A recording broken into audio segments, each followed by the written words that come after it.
un compañero de los años 90, en la comisión llamada en esa época del Patrimonio Histórico, Artístico y Cultural de la Nación, que se llama Alberto Valenti, dijo en una charla sobre la nueva ley de patrimonio que se está gestando aquí en Uruguay,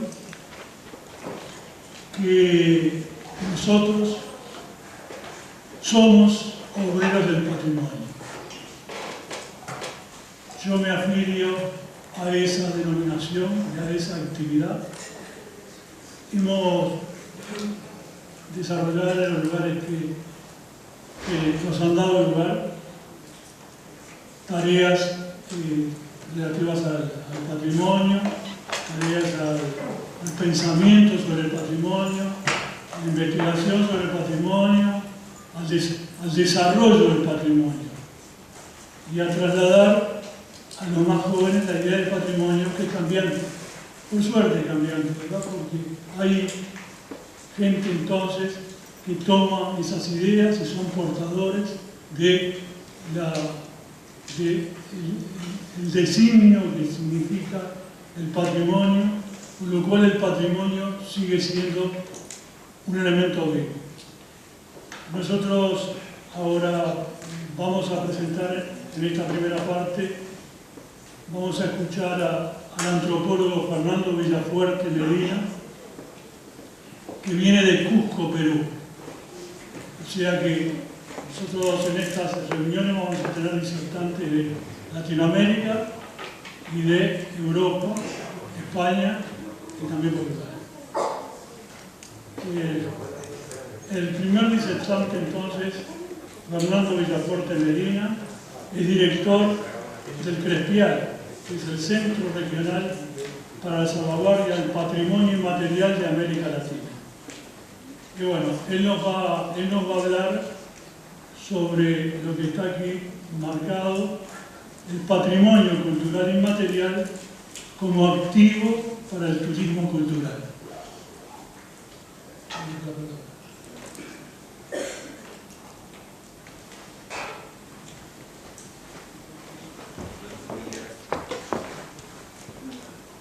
No se escucha, ¿no? Ahora sí. Buenos días a todos ustedes. Quiero agradecer la gentil invitación del IFAN y del Centro Lucio Costa para hacer posible que podamos estar juntos aquí. Y obviamente a la hospitalidad uruguaya de nuestros amigos del Consejo Nacional del Patrimonio Cultural, que también hacen posible que podamos estar conversando. Quiero agradecer esta ocasión, ¿no?, para poder estar presente con ustedes. Bueno, nuestra presentación ha de tratar, como decía nuestro amigo el arquitecto Nelson, sobre el patrimonio cultural inmaterial como activo para el turismo cultural. En ese sentido, podríamos empezar haciendo algunas clarificaciones. Si alguien me ayuda con cómo mejor borrar toda esta parte para que se vea mejor en pantalla, ¿no?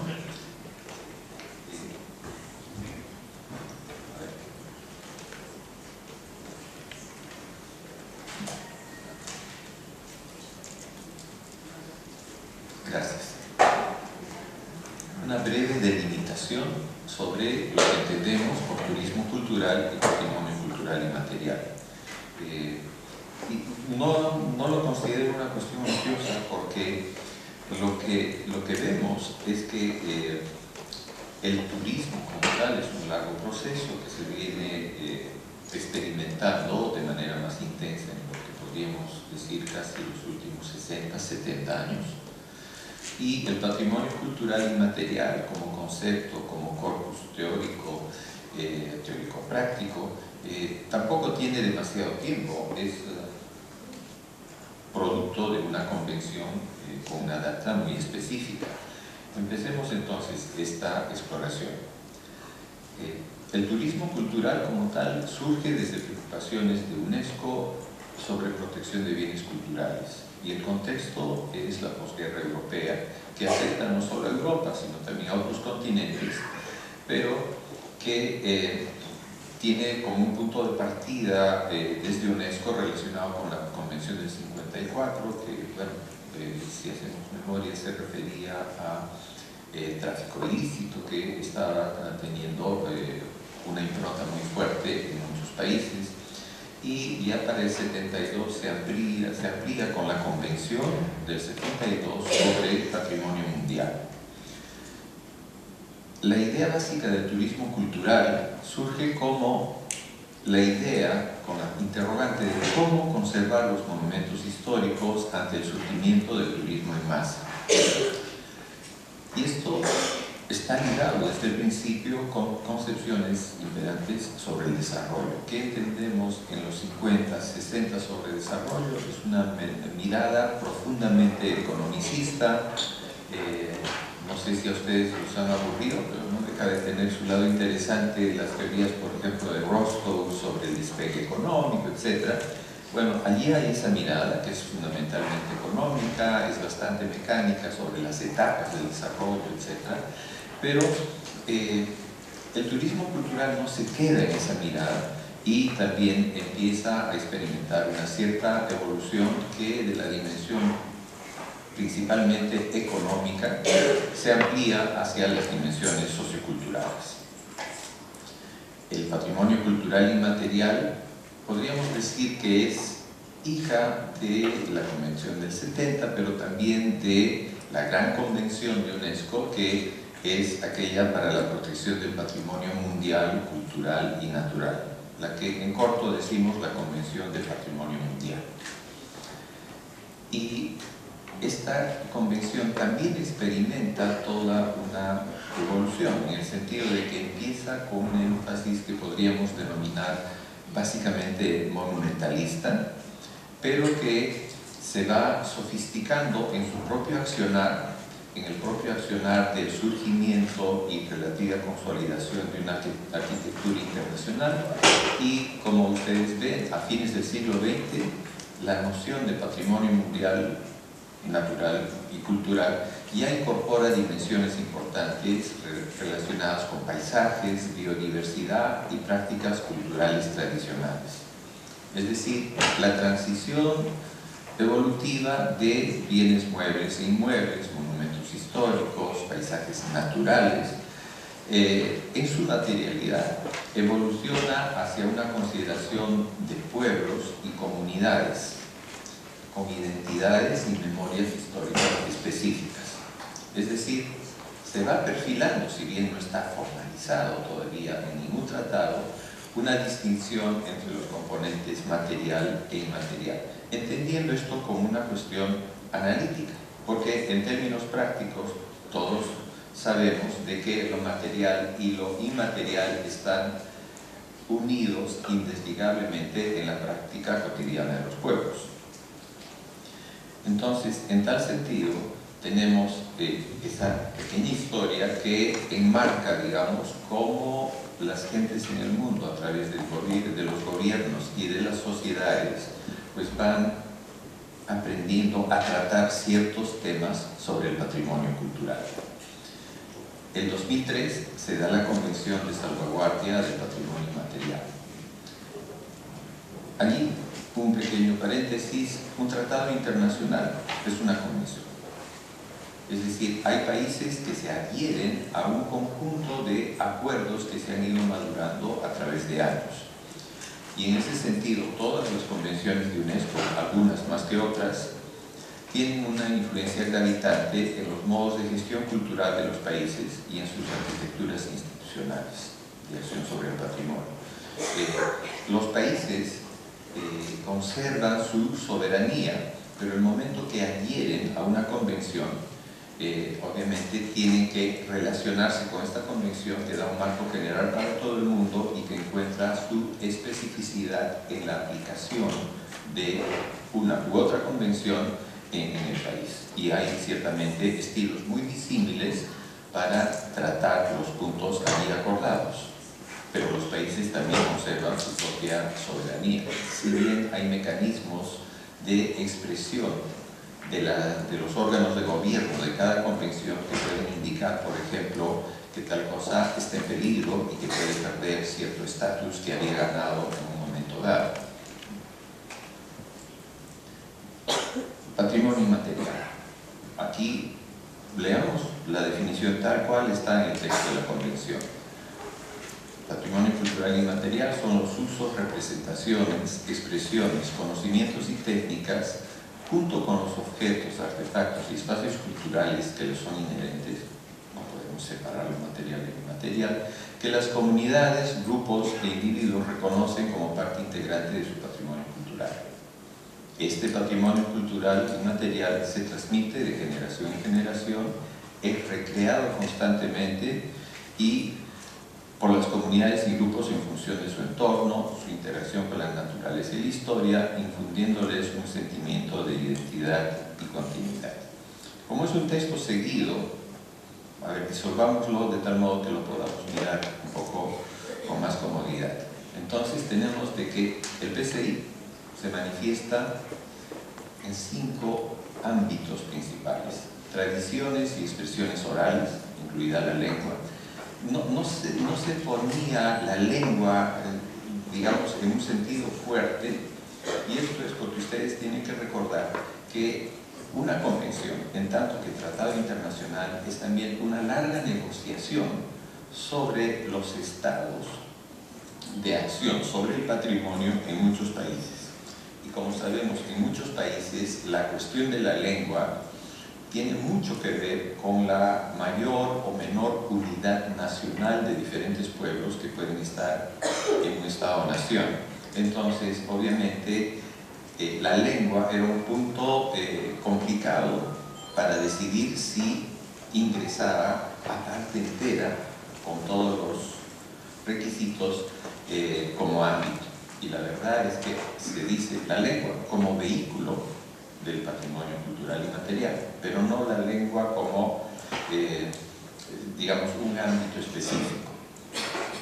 También se tienen las artes del espectáculo, música tradicional, danza y teatro, los usos sociales, rituales y actos festivos, los conocimientos y usos relacionados con la naturaleza y el universo y las técnicas artesanales tradicionales. Estos ámbitos en los diferentes países, no solo de América Latina, sino del mundo, son una referencia, pero no son una camisa de fuerza de cómo cada país selecciona sus ámbitos. Pero los 5 ámbitos presentados por la Convención tienen, digamos, la amplitud suficiente para que haya países que dicen, bueno, en nuestro país son 3 ámbitos, son 4 ámbitos, en algunos 9 o en otros 12. Es cuestión de las prioridades y reconocimientos que cada país hace sobre los ámbitos del patrimonio cultural inmaterial. Patrimonio cultural inmaterial es un término que con el paso de los años de la Convención mucha gente dice que término así medio incómodo, ¿no? Y creo que para entrar en el uso cotidiano necesita de sinónimos, y un sinónimo posible es el término de cultura viva. ¿Y por qué? Porque se transmite de generación en generación, porque es recreado constantemente por comunidades y grupos, porque interactúa con la naturaleza y su historia, porque infunde un sentimiento de identidad y continuidad, y porque contribuye a promover el respeto por la diversidad cultural y humana.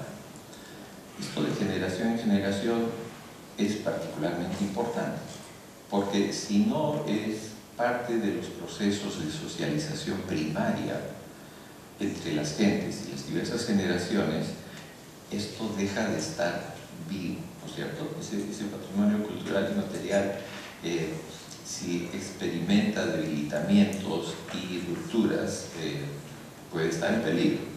Es recreado, y cuando decimos recreado, significa que no es repetido mecánicamente. Es decir, en tanto que interactúa con la naturaleza y su historia, se producen cambios. Por otro lado, infunde sentimientos de identidad y continuidad.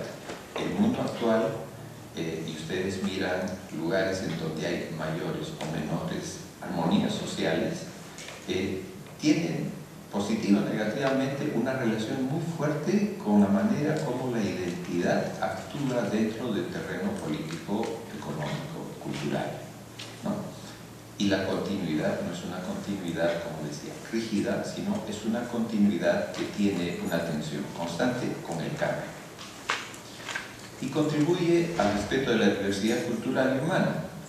Y porque también los países se han ido adheriendo paulatinamente a diferentes instrumentos sobre los derechos humanos. Y si antes hablábamos de derechos humanos en un sentido más restrictivo de requisitos para la participación política, esto ha aumentado también bastante en términos de que últimamente la inclusión de los derechos culturales es bastante más activa. Tenemos entonces la idea de cultura viva, que creo que es más admisible para un uso cotidiano, para la incorporación en el habla de los pueblos sobre esto que a un nivel más conocedor o técnico se denomina patrimonio cultural inmaterial. Por eso tampoco es casualidad, por ejemplo, en el caso de México, quienes trabajan en patrimonio cultural inmaterial son entes de gobierno que se centran bastante en culturas populares, por ejemplo, ¿no? Ese es un acento posible, pero no exhaustivo de lo que podríamos hablar como cultura viva, ¿no? ¿Cuáles son los instrumentos? Las convenciones tienen diversos instrumentos que no vamos a poder detallar aquí, pero en el caso de la Convención del 2003, la salvaguardia tiene 3 instrumentos que quiero resaltar. Y hablemos de salvaguardia no como conceptos más o menos cerrados de conservación o preservación, ¿no? Salvaguardia significa que hay algo que se relaciona con la tradición, pero la tradición también cambia. Es decir, no es algo que viaja sin cambios a lo largo de la historia, ¿no? Había un viejito en Treves que criticaba los conceptos sobre la transhistoriedad de ciertos conceptos, ¿no? Todo cambia en la historia. Estos instrumentos, la lista representativa del patrimonio cultural inmaterial, la lista del PCI en necesidad de salvaguardia urgente y el registro de buenas prácticas. Existe también un fondo de asistencia internacional que no resulta tan importante, si bien podría llegar a ser. Pero además de estos 3 instrumentos, existen directrices operativas que en los órganos de gobierno de la Convención actualizan y refinan la implementación de la Convención. Estas van ajustando lo que es la marcha institucional en el contexto mundial de la relación que se tiene respecto al PCI. Y en ese sentido, estas directrices operativas que se discuten anualmente tienen interesantes observaciones sobre la relación de turismo y PCI. Y se habla de riesgos que pueden implicar si no se actúa desde el turismo de una manera adecuada. Pero también se manifiesta algo que debe entenderse desde el principio. No es que exista una oposición a un relacionamiento entre turismo y salvaguardia. Se resalta más bien de que hay ciertos enfoques turísticos que pueden ser factores de perturbación del PCI. Y en tal sentido, las directrices señalan de que son riesgos, son posibilidades de perturbación, la congelación del elemento cultural, la sobreexplotación de los recursos naturales, la pérdida de la función y el significado de la expresión cultural, su descontextualización, su apropiación indebida y una distribución inequitativa de los ingresos. Aquí resumo brutalmente, y es función del tiempo que disponemos, pero se pueden sacar conclusiones provisionales sobre cómo disminuir o mitigar estos factores de riesgo que se mencionan en las directrices operativas. Y una es la participación y consentimiento libre e informado de la comunidad, el establecimiento de mecanismos de consulta que puedan incluir a otros actores en la sociedad, el fortalecimiento de capacidades de la comunidad en la gestión de pequeñas empresas, es decir, entre el turismo y a veces no hay ninguna contraparte económica en la comunidad, y entonces se recomienda que mitigar los riesgos pues tienen que ver también eventualmente con gestión de pequeñas empresas de las comunidades. La evaluación de riesgo supervisión es siempre constante, o debe serlo. La existencia de marcos jurídicos y códigos de ética para la protección de los derechos de la comunidad, el respeto a los derechos, nos preguntamos ahí, colectivos de propiedad intelectual, porque la Convención del 2005 trata eso en mayor extensión. El establecimiento de medidas coadyuvantes para que las comunidades sean las beneficiarias sustantivas, ¿no? Bueno, puede ser una lista de buenos deseos desde el lado de la Convención del PCI, pero también es bueno mirar esto desde la perspectiva más bien representada por la Organización Mundial del Turismo, que es una organización también del Sistema de Naciones Unidas y que ante la importancia de este tema del turismo mundial, pues tiene miradas sobre diferentes aspectos que atañen al turismo y su relación con el patrimonio y muchas otras cosas. Y hay un estudio que ustedes pueden observar ahí en la figura, que se ha hecho sobre el turismo y el patrimonio cultural inmaterial. Un turismo más referido al turismo cultural en la medida que no estamos hablando aquí de ese turismo de masas de playa o de grandes diversiones, es decir, nadie se está yendo a Disney o a Euro Disney ni a las playas del Caribe o del Océano Índico. Estamos hablando del turismo cultural.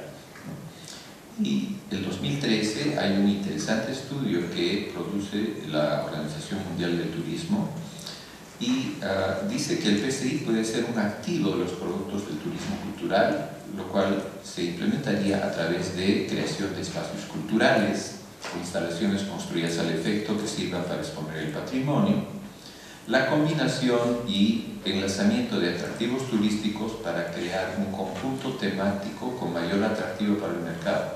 Cuando decimos conjunto temático, por favor, no confundamos con algo que se mencionaba ayer, y es el peligro de hacer parques temáticos en donde se congela la cultura, ¿no es cierto?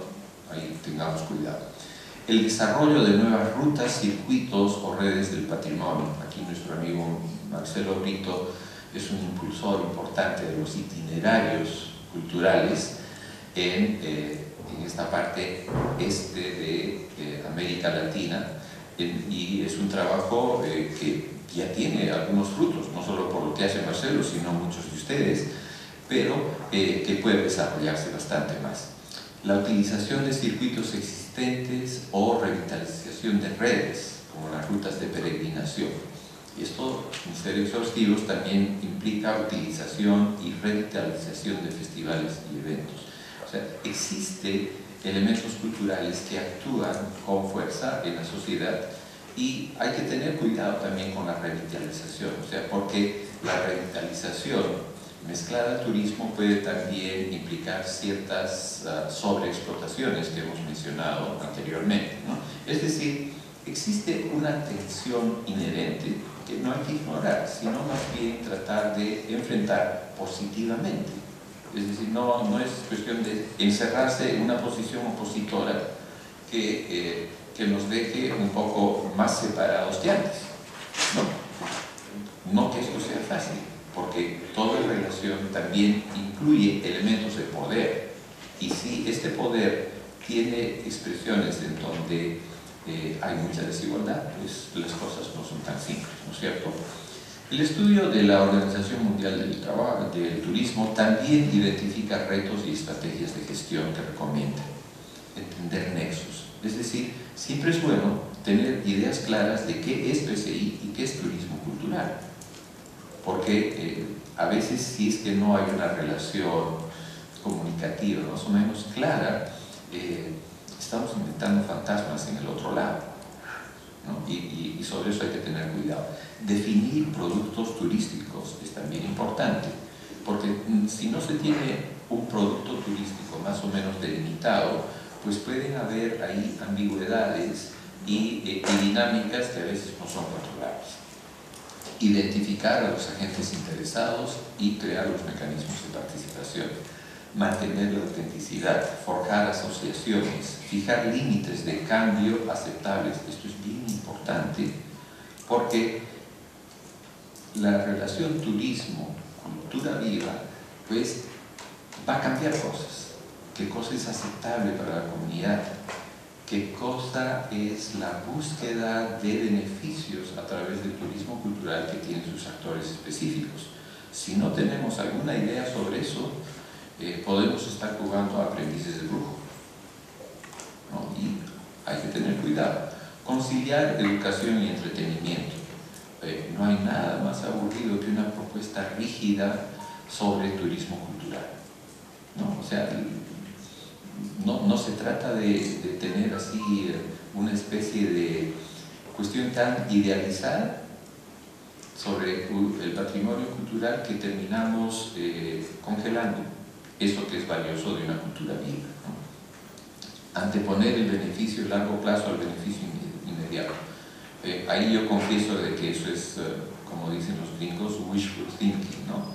Estamos pensando algo que raramente se da. O sea, si ustedes conocen esto de responsabilidad social empresarial, se escucha bastante, pero si uno habla con un empresario, sí va a tener, digamos, una buena actitud respecto a la responsabilidad social empresarial, pero cuando va al núcleo de su razonamiento va a decir que el negocio de un negocio es hacer negocios, ¿no? Y entonces hay que tener cuidado con esto de la responsabilidad social empresarial. Creo que hay que tomarla con pinzas y no estar con una ingenuidad, pero al mismo tiempo tampoco estar prevenidos, porque pueden haber relaciones creativas y mutuamente beneficiosas, pero con cuidado.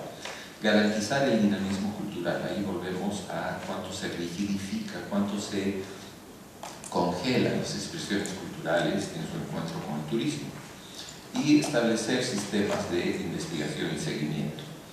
Es una alta lista, alta por los requerimientos que plantea, es decir, nos plantea una cierta situación ideal que está lejos de suceder, pero a la cual no debe dejar de aspirarse, ¿no? Lo que me parece interesante es que tanto desde la OMT como desde la Convención de PCI hay miradas que no son propiamente opuestas, sino complementarias. Y esta complementariedad se manifiesta en ciertos avances sobre el qué, ¿no? Tenemos ahí una comunidad portadora de elementos culturales que es susceptible de un aprovechamiento, en buen sentido, turístico. Y por otro lado, tenemos también ideas sobre el cómo, es decir, ustedes ven las directrices operativas, el texto de la convención, y al mismo tiempo ven los estudios que la Organización Mundial de Turismo hace sobre estos aspectos, y hay una delimitación sobre el qué y el cómo.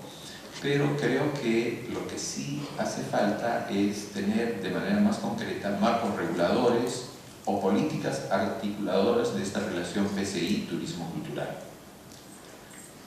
Para mí es relativamente cómodo decir que hace falta, pero es evidentemente algo que exige de un trabajo compartido que podría ser bastante mayor y ojalá lo sea en el futuro. Tenemos entonces esta relación y también hay que recordar que influye mucho, y por ahí menciono no solo UNESCO, sino por ejemplo organizaciones como ICOMOS, que están más relacionadas al patrimonio cultural material, por así decir, al patrimonio mundial, que tienen desarrollos que desde el sur podemos ver con cierta reticencia, pero que tienen también un sistema de supervisión y de, más que castigos, llamadas de atención que, bueno, ustedes saben que está en peligro y que no está y por qué lo está, pero saben también de que el marco regulatorio a veces es bastante exiguo, ¿no? En el caso del patrimonio inmaterial, en la medida en que es una convención relativamente joven, porque se promulga, sale a luz en 2003, pero empieza a implementarse realmente en 2006, hay una trayectoria que conviene manifestar. Y entonces podemos decir que en América Latina la Convención UNESCO, en los países miembros del CRESPIAL, que son 15 países latinoamericanos, todos los países sudamericanos hacen parte de él, han surgido iniciativas, proyectos, políticas para contar con una legislación y configurar una institucionalidad cultural específica respecto al PCI. Digamos que existe, con excepción de algunos países, un desarrollo minimalista respecto a la legislación, y porque lo que exige la Convención es una relación de Estado, medios académicos, medios expertos y las comunidades, en donde las comunidades finalmente, en el texto de la Convención, tienen la última palabra, pero más fácil es proclamarlo que implementarlo, ¿no? Pero avances, iniciativas, proyectos y políticas existen. En América Latina, esta aplicación de la Convención se manifestó a lo largo de los últimos 10 años en presupuestos, oficinas, personal. Hay países que antes inclusive de la Convención en 2003 ya tenían estructuras impresionantes para implementar lo que llamaríamos cultura popular, cultura viva. México, Brasil, que incorporaron eso hace muchas décadas en el temprano siglo XX como aspectos importantes de construcción de la identidad nacional, ¿no? O sea, México y Brasil no se explican sin la atención a sus culturas populares, en tanto que construcción de naciones, ¿no? No solo de estados, pero obviamente el Estado encabeza muchas de esas iniciativas. La Convención del 2003 ha considerado, diríamos de manera más o menos irregular, algunos aspectos de la Convención. Los reconocimientos de patrimonio inmaterial de la humanidad en la lista representativa y la realización de inventarios, tal como los define la Convención. Pero también, digamos, hay ciertos énfasis que pueden resultar, en cierto modo, reductivos. Se observa una tendencia a destacar ciertas expresiones culturales y, por ejemplo, la incidencia en artesanías y fiestas es bastante grande. Por otro lado, también la participación de la comunidad no siempre se ha desarrollado de manera significativa. Gracias. Hay ahí, digamos, participaciones. Ustedes han escuchado alguna vez, eso lo decían todavía cuando se hablaba de participación en el movimiento civil norteamericano, que la manera de conjugar el verbo participar es: yo participo, tú participas, ellos deciden, ¿no? Hay que tener cuidado allí, ¿no? Pero hay participación, hay mejores y menos buenas maneras de hacer. La lista representativa ha resultado muy exitosa en la Convención. Hay más de 300 elementos ya incluidos ahí en la lista representativa. Sin embargo, la lista de patrimonio en riesgo tiene la 10ª parte de elementos inscritos. La lista de buenas prácticas tiene también algo así como la 10ª parte. Es decir, ahí hay un problema estructural. ¿Por qué la lista representativa y por qué no los otros instrumentos que hemos mencionado? Por ejemplo, en lo del patrimonio en riesgo se encuentra que son casi una excepción, en tanto que los gobiernos consideran, tal vez equívocamente, que este tipo de expresiones desnudan deficiencias en las políticas sobre el patrimonio cultural en los países. Y entonces, cualquier gobierno que, contra la recomendación de la OMT que dice que hay que mirar el largo plazo y no el corto plazo, cualquier gobierno sabe que su ciclo político se juega sobre todo en el corto plazo. Entonces, es mucho más, es un festejo y es un homenaje a lo que se hace bien el inscribir elementos en la lista representativa que en la lista de riesgo. La de riesgo es casi como, en la lógica de los gobiernos, identificar que algo no están haciéndolo bien. Sí, pues este tipo de cosas probablemente hay que repensar en la convención. El registro de buenas prácticas también es un instrumento escasamente usado, y porque tal vez se relaciona un poco con los inventarios. Los inventarios realizan un registro, pero digamos que uno investiga ¿para qué? Y yo creo que hay una costumbre de investigar, tener los inventarios, pero no sacar conclusiones de política cultural significativas a partir de la investigación, a partir de esos inventarios. A veces se hace estos inventarios no para hacer políticas culturales concretas, sino para que sufran la furia de los ratones en las oficinas gubernamentales. Entonces, allí hay que tener cuidado. Hay países que los utilizan de manera más creativa en América Latina, y hay otros que a veces ni siquiera tienen muchas ganas de hacer inventarios. En alguna parte al medio sería conveniente tener algunos acuerdos, ¿no? En Crespial, en la medida en que los órganos de gobierno de Crespial son los propios países integrantes, los que trabajamos en Crespial somos más una secretaría técnica. Es decir, los países tratan de identificar un conjunto de temas, ¿no?, para trabajar desde Crespial, y resalta ahí una mayor planificación y sistematización, ampliar la reflexión institucional sobre procesos de patrimonialización, articular procesos de identificación e inventario, incluyendo aplicación de medidas específicas para la salvaguardia. No quedarse solamente en el estudio, sino hacer salvaguardia. Es una iniciativa que trata de ser, sobre todo, impulsada desde la demanda de los países. Es decir, no tenemos una agenda previa en Crespial, sino que es tratar de escuchar la demanda de los propios países. Y claro, esto tiene momentos más creativos y otros menos creativos, pero es una dinámica que resulta bastante interesante.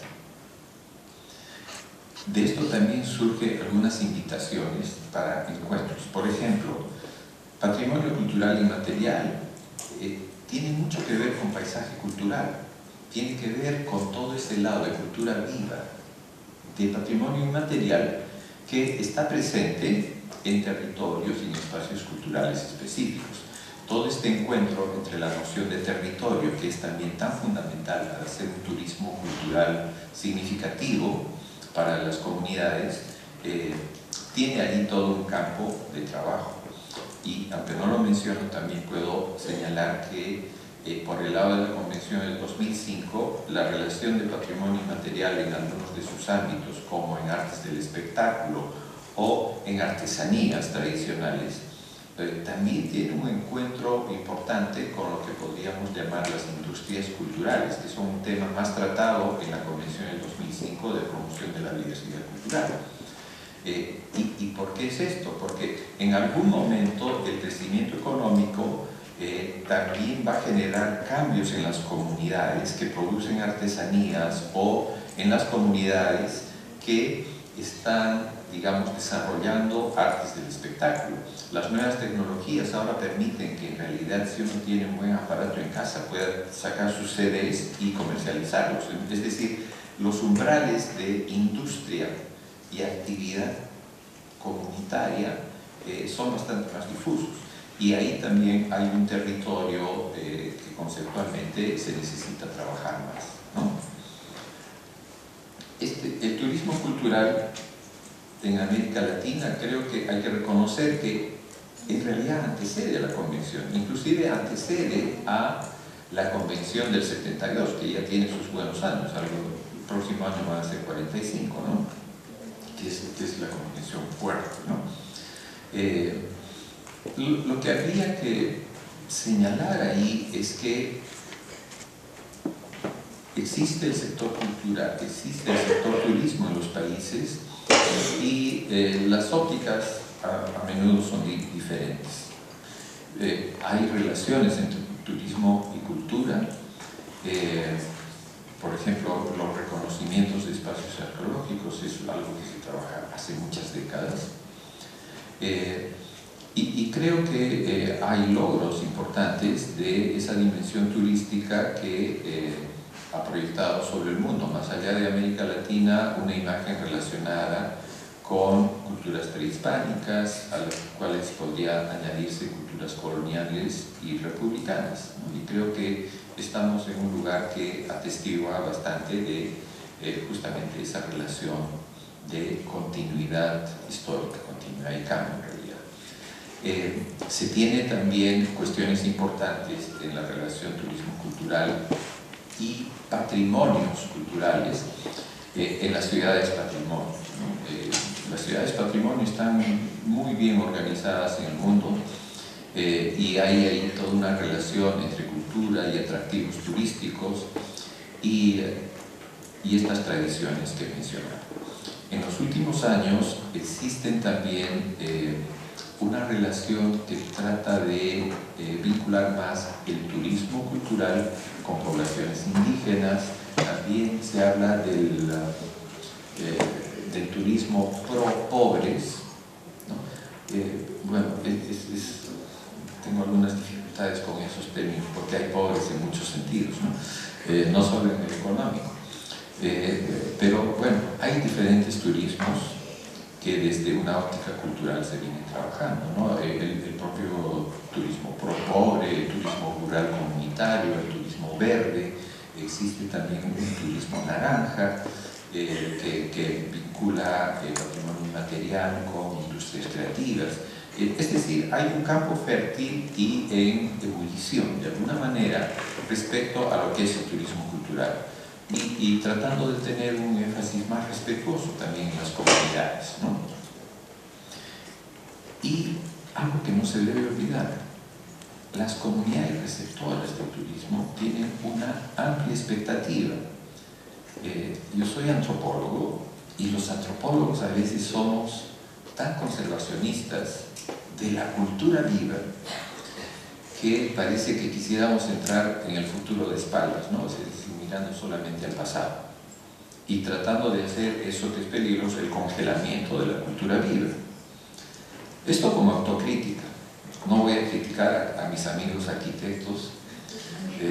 Muchos de mis mejores amigos son arquitectos, así que quiero conservarlos.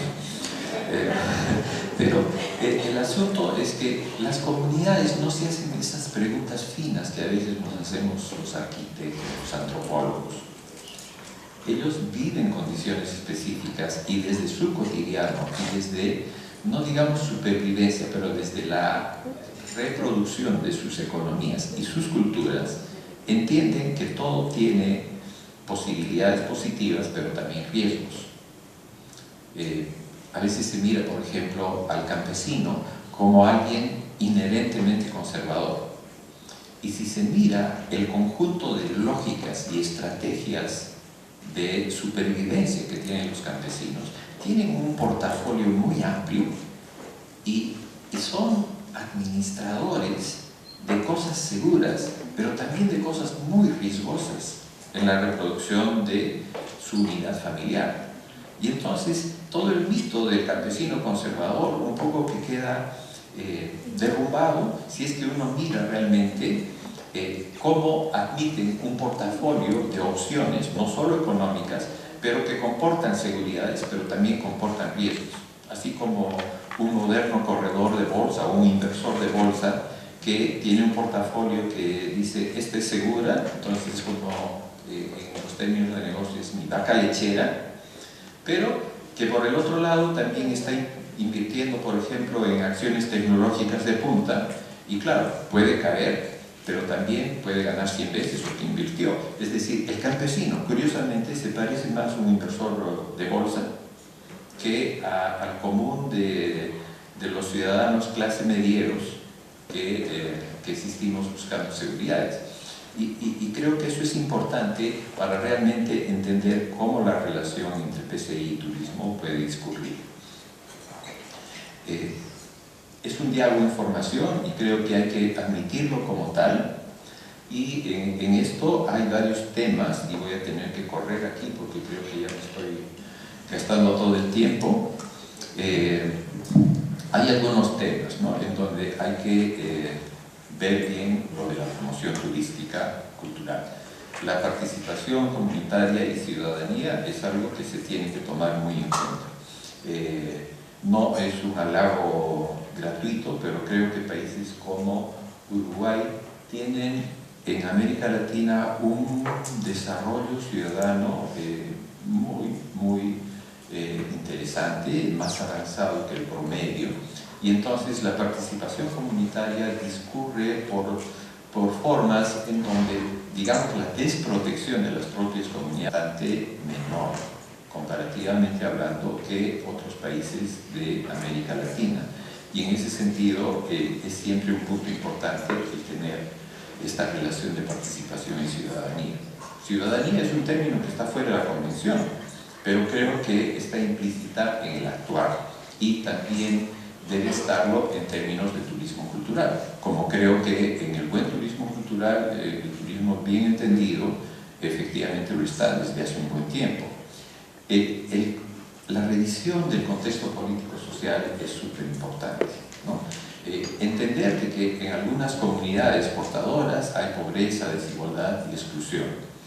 Y entonces, ¿cómo es que se relaciona? ¿Cómo es que se recrean las cosas? ¿Cuál es la posibilidad de cambiar más allá de la voluntad de las comunidades? Es algo que atañe también como problema al turismo sostenible.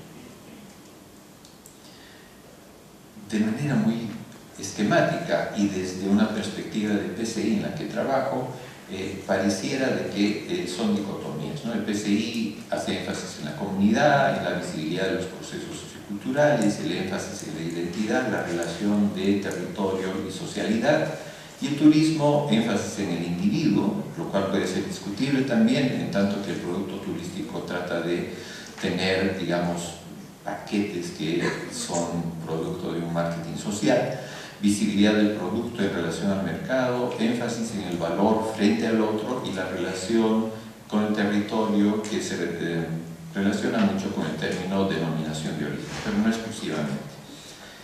Sobre el asunto hemos tenido bastantes reuniones en diferentes países, y tomo como referencia más un evento que hicimos en el 2012, en que era sobre uso y gestión turística del patrimonio cultural en poblaciones indígenas.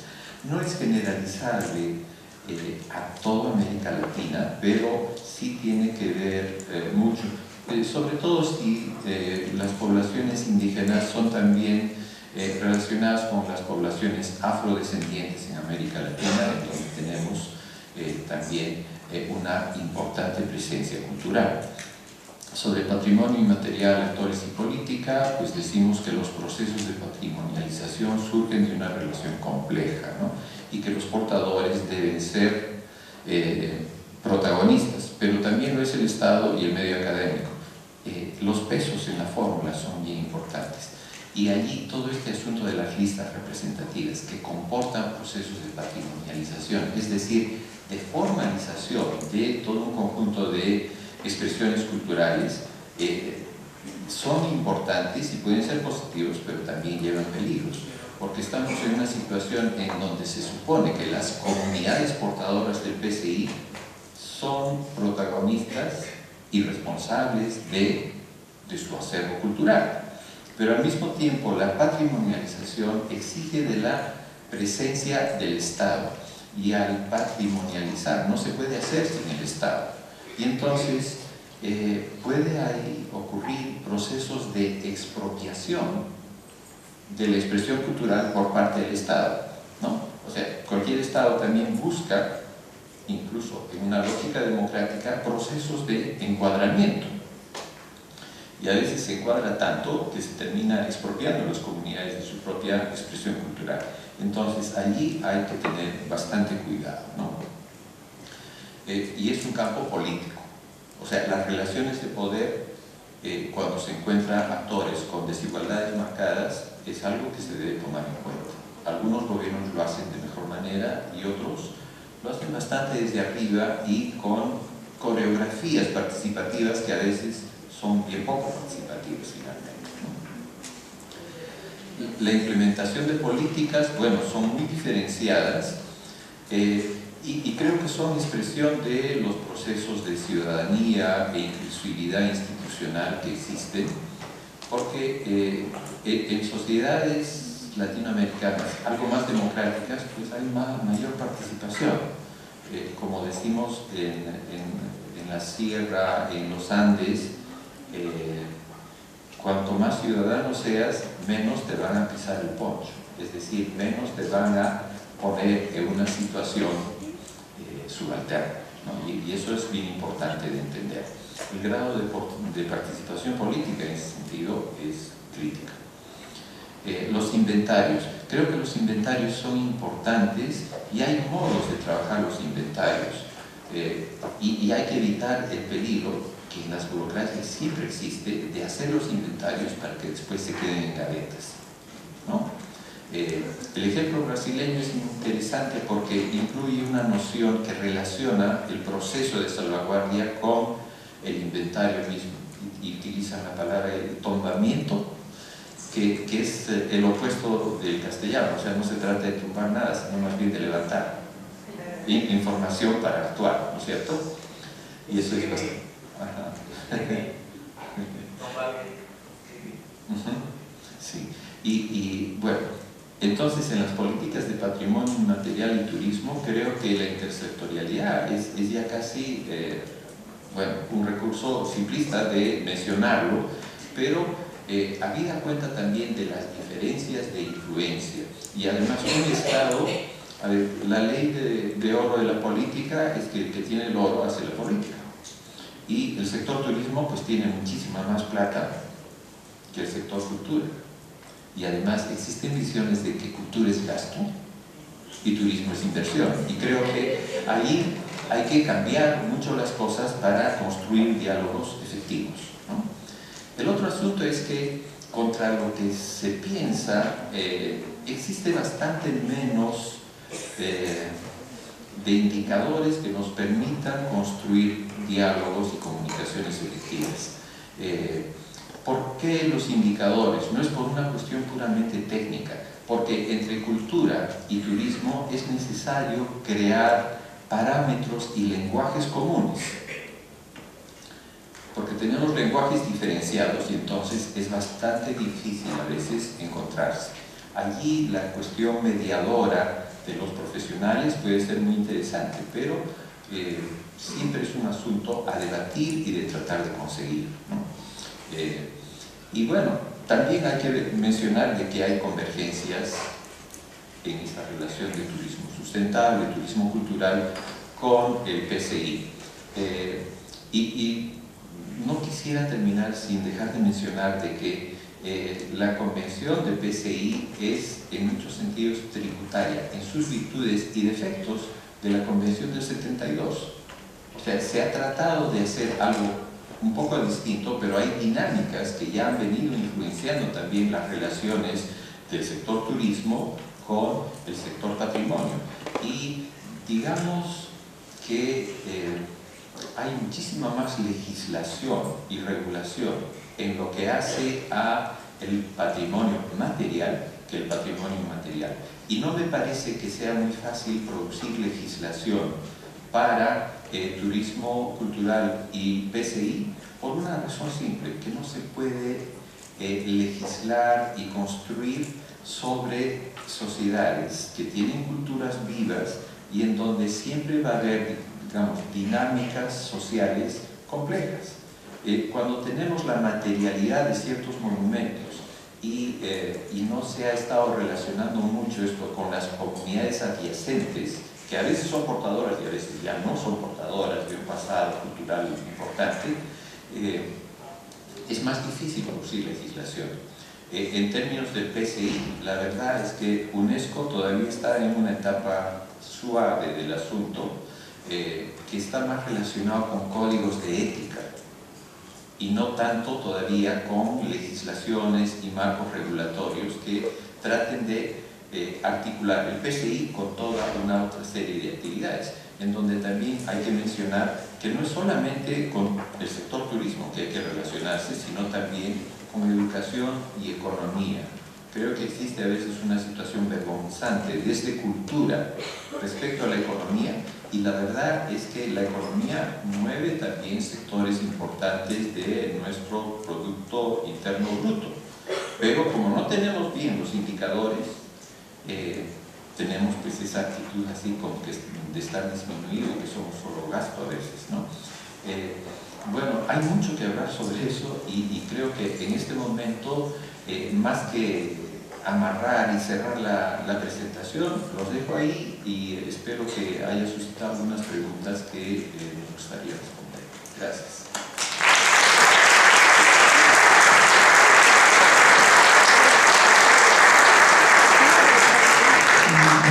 Muchas gracias, Fernando, por esta visión tan completa de la interrelación entre patrimonio cultural y material y turismo. Yo quiero dar una información sobre todo para los visitantes. En Uruguay, a partir del 2006, a partir del 11 de octubre del 2006, en la Convención UNESCO sobre Patrimonio Cultural y Material es ley para Uruguay, es la ley 18.035.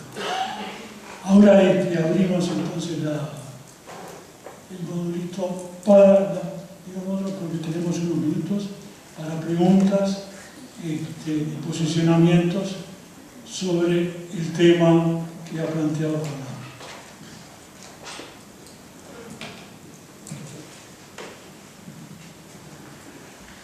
Bueno, buenos días para todos. Es un placer estar ante esta exposición del antropólogo.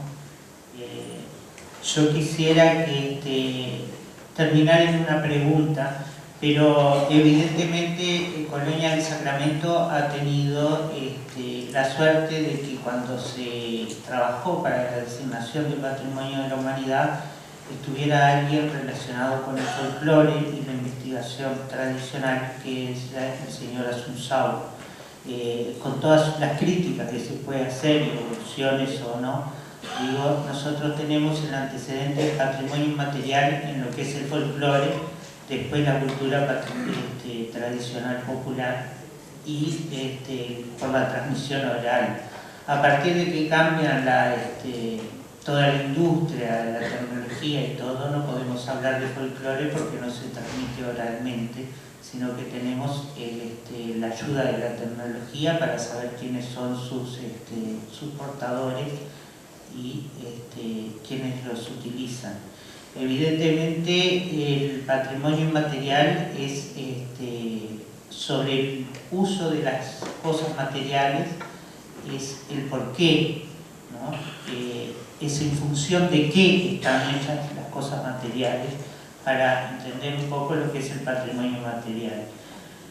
Por lo tanto, yo quisiera saber cuáles son los sistemas que usted ha visto de cómo implementar el inventario del patrimonio inmaterial, porque es muy complicado, ¿verdad? Cuando se declaró y se hizo la convención, se hizo la presentación del patrimonio inmaterial en 2006 en UNESCO Montevideo, uno de los temas que se trató, por ejemplo, fue el tema de los conocimientos empíricos en cuanto a los yuyos y todo eso. Y entonces estaba la empresa que produce y envasa los yuyos de la selva, en donde se recomendó que además esas empresas que utilizaban el conocimiento popular debían de retribuir a la comunidad de alguna forma y ayudar en alguna forma para el inventario del patrimonio inmaterial. Entonces yo quisiera saber cuáles son en general o en particular algunas de las posibilidades de cómo hacer los inventarios que usted conoce en América o se han generado últimamente a partir de la convención. Nosotros tuvimos, por supuesto, en Uruguay y en Argentina y en Cortázar, Vega, Ballestarán y todo eso, lamentablemente era lo que usted decía, un ejemplo de archivos que quedaron guardados. Parte de los archivos de Ballestarán están en Estados Unidos, no se sabe ni por qué, y bueno, no se dio a conocer popularmente más que a través de su señora esposa. Y bueno, es parte de saber cómo poder hacer los inventarios. Esa es la pregunta. Ojalá tuviera una respuesta, pero en realidad son muchísimas respuestas. Desde la experiencia en América Latina, creo que se puede decir que hay algunas propuestas más fuertes, como ya mencioné el caso brasileño, ¿no? El IFAN trabaja ya más de 75 años y ha sido capaz de desarrollar en diversos momentos iniciativas para la mejor realización de los inventarios y para tener más claro el qué, el cómo, el por qué. México, que tiene, en contraste con Brasil, un enfoque en donde ha habido una fuerte separación entre lo que hace el Estado, el medio académico, financiado por el Estado, y los portadores, y entonces ahí se tiene una profusión de modos de hacer inventarios, tiene también la estructura estatal federada, y eso también hace que haya muchísimos modos diferentes, y además el factor cultural está bastante incorporado en la acción de los gobiernos locales. Y entonces, digamos que México es en eso medio maoísta, por lo menos un momento maoísta, que hay como las 100 flores, ¿no? O sea, que se hablaba de 100 maneras de hacer las cosas. En México se encuentra 100 y más maneras de hacer inventario y depende mucho de iniciativas locales. El Estado mira desde un poco lejos y el medio académico hace la crítica del Estado y de cómo hacen mal las cosas los gobiernos locales. Es fascinante en realidad porque hay una enorme variedad. Al medio de esos dos modos de hacer creo que podemos encontrar al resto de América Latina, en donde creo que es necesaria una cierta noción de humildad. O sea, no caer en el cuento de Borges en que los chinos estaban desarrollando los criterios de la geografía y de hacer las cosas en escala, entonces hacían de 1 en 1 millón, de 1 en 100.000, y se volvieron tan obsesivos que terminaron haciendo escala de 1 en 1. Y entonces el cuento termina en que Borges nos dice que ahí en la Mongolia exterior y azotado por los vientos hay ciudades que eran maquetas de otras ciudades y que están azotadas por los vientos. Es decir, no hay que tratar de hacer algo exhaustivo, sobre todo a escasez de recursos. Creo que ahí es importante hacer una fórmula que es muy simple pero difícil de implementar, es hacer lo correcto, hacerlo pertinente sabiendo que no se va a hacer todo, y hacerlo correctamente. Y hacerlo correctamente es hacerlo con las comunidades. Solo eso ya es un montón de trabajo incluso para casos específicos. Entonces creo que en términos de institucionalidad, la manera correcta de hacer las cosas es la humildad, tener la pertinencia de escoger, no querer hacer los inventarios, sino hacer algunos inventarios.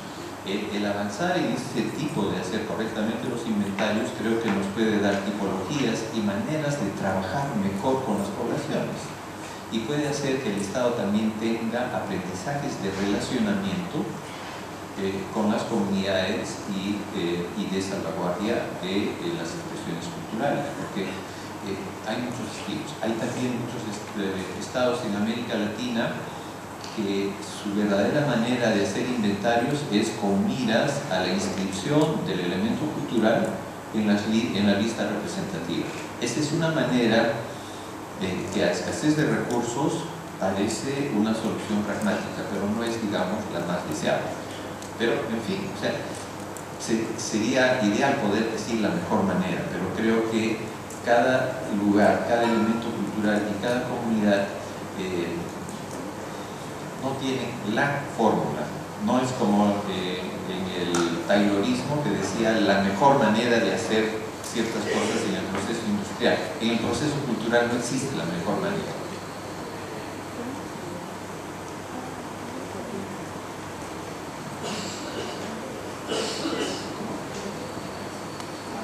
¿Qué tal? Buenos días.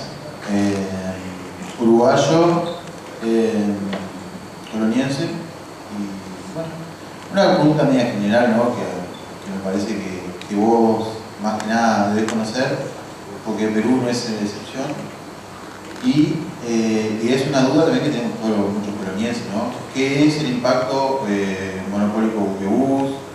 ¿Qué pasa con esos grandes poderes que hay, ¿no? Y las responsabilidades que tienen, ¿no? Como por ejemplo que se siga manteniendo, ¿no? La cultura viva, y bueno, que también la apropiación indebida a veces también afecta por el daño colateral a la sociedad, y más una sociedad muy chica como lo somos, ¿no? Bueno, a ver eso, ¿qué pasa? Con la creación también, ¿no?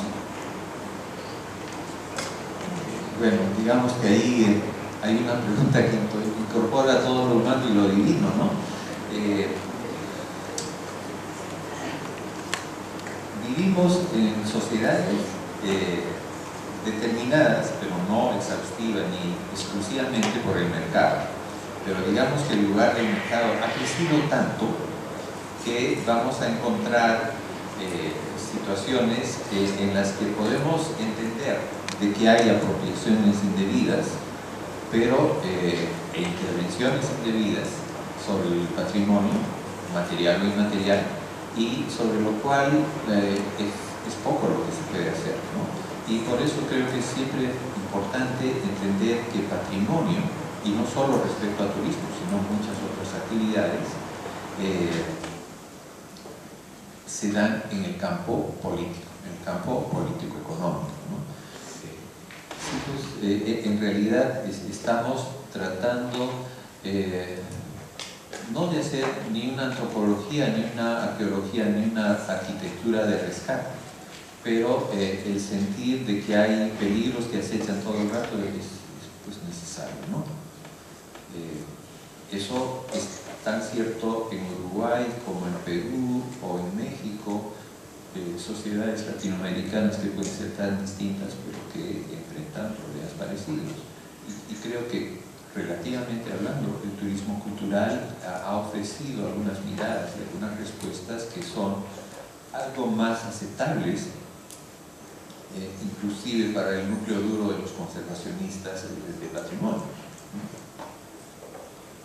No estoy seguro que eso responda totalmente a tu pregunta, pero hasta ahí.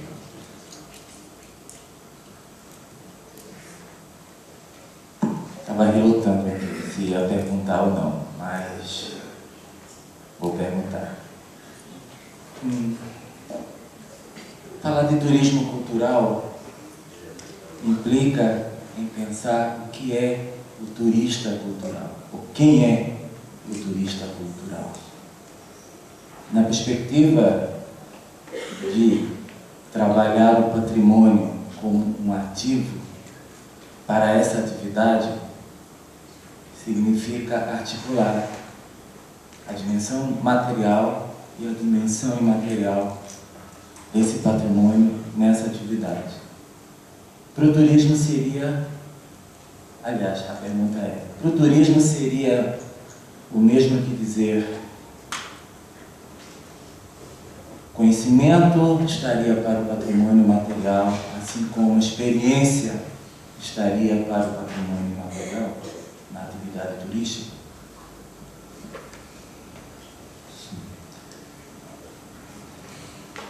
Hacía referencia a paisajes culturales. Creo que esa es un área muy importante de relacionamiento de lo material y lo inmaterial, de relacionar conocimiento y acción, y sí, pues pasa por un trabajo de investigación, pero no sé si pasa de manera tan sustantiva en la construcción de archivos o de inventarios, ¿no?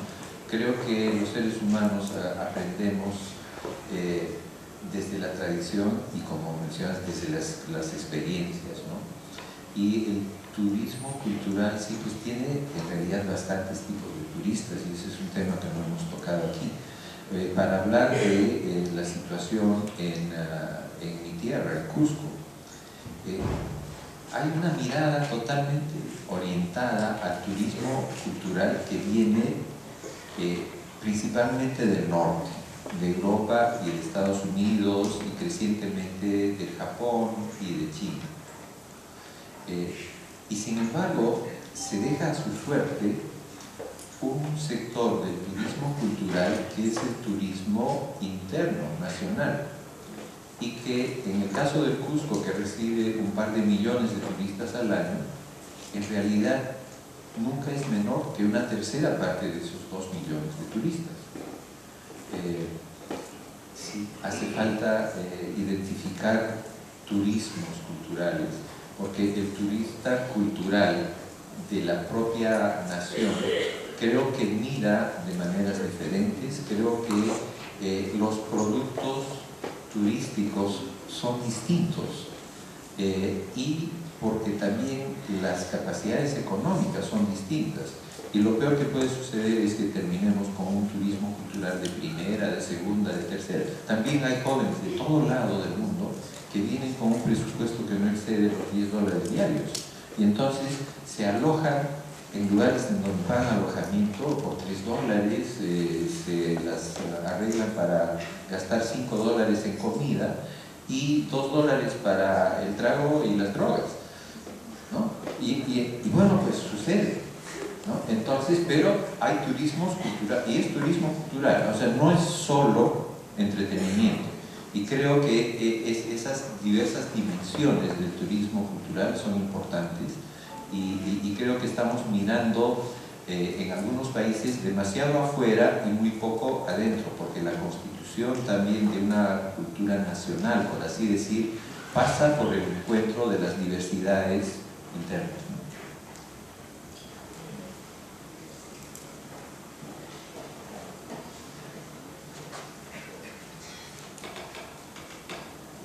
Buenos días. Bueno, mi nombre es Ana Salón y yo vengo de Montevideo y del área de los estudios de turismo de la UTU.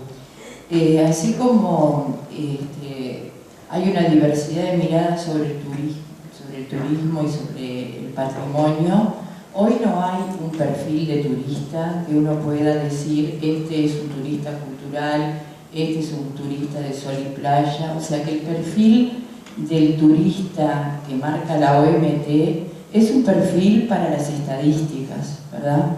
Viajan tantos, etc. Es decir, que es borroso el límite entre el turista y la persona que se acerca a este lugar. Y me parece que la primera que tiene que disfrutar, conocer y fortalecer la identidad es las comunidades de ese país, de esa nación.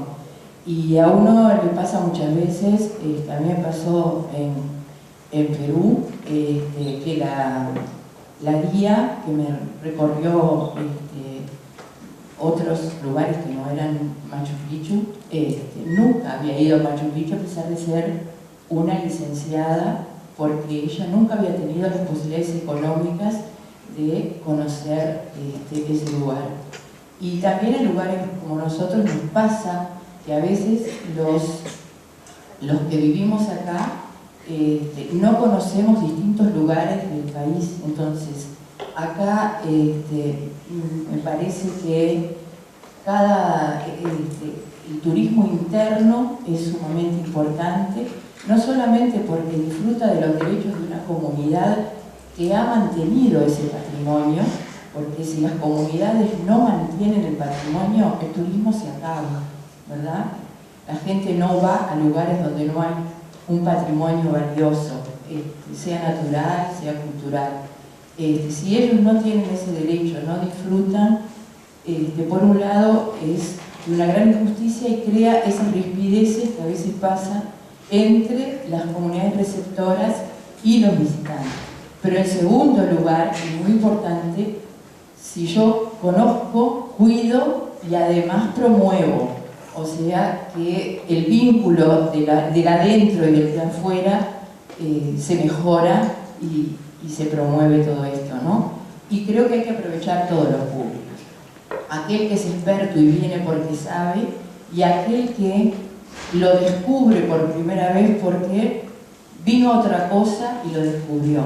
Entonces los que trabajamos en turismo tenemos eso, que saber captar, investigar, tener información fehaciente y saber qué lenguajes podemos usar con los diversos públicos que tienen intereses diferentes, como ustedes decían recién.